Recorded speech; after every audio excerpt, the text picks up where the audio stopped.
In this BDR Cloud How-To series video, I will guide you through the process of adding data sources for backup.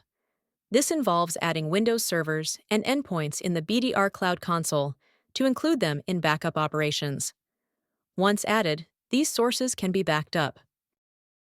To begin with, you need to log in to the BDR Cloud console. BDR Cloud offers a cloud-based centralized management console accessible from anywhere. You can enter the URL in your browser and log in to your BDR Cloud account by simply entering the username and password. To add the Windows backup source, you need to navigate to the Data Source menu and select Servers and Endpoints. On this page, click on Add Host menu and select the Windows option. The default and the recommended method to add the Windows host is through manual agent installation.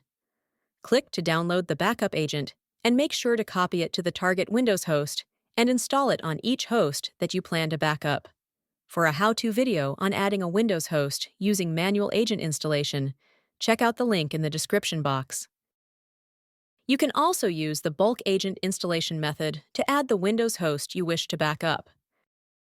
Once the backup agent installation is complete and the service starts running on the host, the Windows host will be successfully listed as a data source for backup. That's it! Now it's your turn to try it out. Visit our website to start your free trial, and if you need any assistance, contact BDR Support. Thanks for watching.